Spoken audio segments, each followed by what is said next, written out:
What's that? You want to know the basic plotline of 2014's Transformers 4 Age of Extinction? Lucky for you, I happen to be well versed on the topic. I get that this movie is like the lowest hanging fruit for a review possible. I mean, nobody expected it to be good. But I saw it on opening night in a crowded theater, and it cost me money and 3 hours of my life. And then I bought the DVD, which cost me money again. Actually, the first time I tried to buy it, I went to Walmart and they didn't have it. They just had tons of copies of Transformers 2 for some reason. So then I rented the movie on this awful campus Wi-Fi, so it kept buffering, so it took even longer than 3 hours to watch it. And so now I've earned the right. I've earned the right to just put it in the garbage right where it belongs, you crime, you sin, you stain on the essence of humanity. Be gone from my sight and never return, you spawn of death and hatred. The film begins with a prologue. Aliens. They come to Earth, turn our dinosaurs into metal, and then the scientist woman finds a dinosaur robot, or a Dinobot, frozen in the Arctic. You would think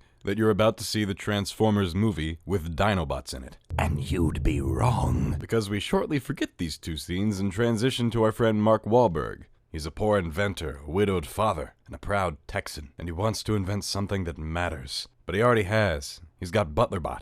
Look at him go. That's the summit of human ingenuity. Godspeed, Butlerbot.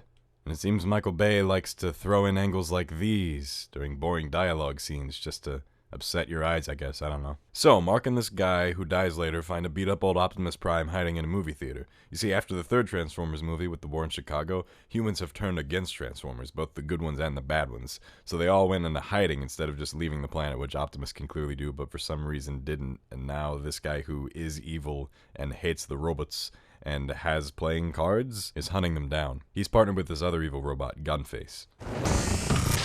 Now, Gunface is here on behalf of the aliens who created all the Transformers, which is weird because I thought they were made by the Allspark, but honestly, who cares? So Cardman finds out that they have Optimus, so he sends out his swag agents to go get him, I guess. I don't know, they're action movie henchmen. They do a bad job. They don't get him. So then this guy swoops in to save the day, and his character's name is Shane Dyson, which is...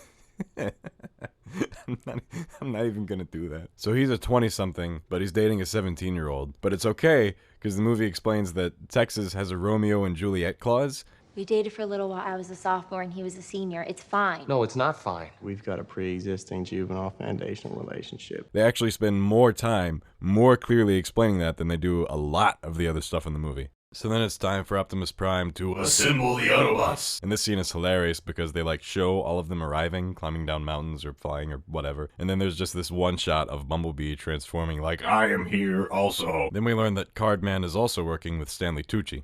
That's the guy who played the mustache man in The Wind Rises. This man. Caproni. He's actually turning dead Transformers into metal, which they're calling transformium, to make new Transformers, and also just other things. You like music? The pill. Perhaps something a little more violent? The pill. They also made this big new robot called Galvatron, but he's running a little bit haywire. Then Gunface captures Optimus and Marky Mark's daughter, and then they rescue Optimus and Marky Mark's daughter, which is cool because they get chased down some tightropes by these robo-dogs, but sometimes the robo-dogs aren't there, which is fine. Also, before that, Gunface traded the humans Optimus Prime for this thing called the Seed, which is a bomb that turns everything around it into transformium. We detonate safely in the Mongolian desert, and we'll create enough transformium for 100 years.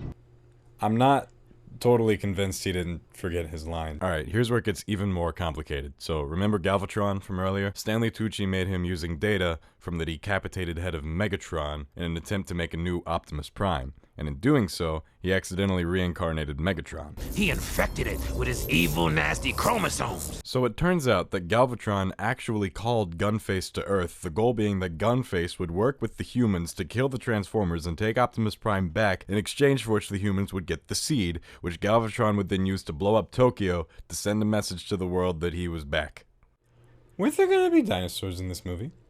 Well, Galvatron is about to blow up Tokyo, and Gunface is coming back with a big magnet. And now, with about 30 minutes left in a nearly 3-hour film, Optimus just sort of finds some Dinobots, entirely unrelated to the one they found in the snow, and now they're on his team.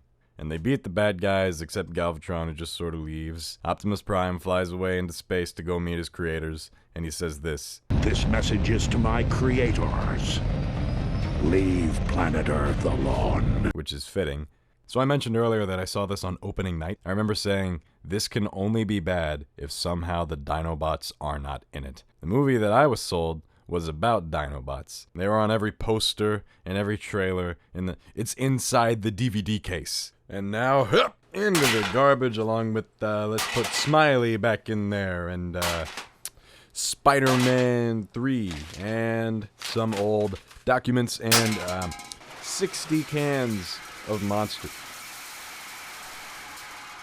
That's too many, actually. That's too many.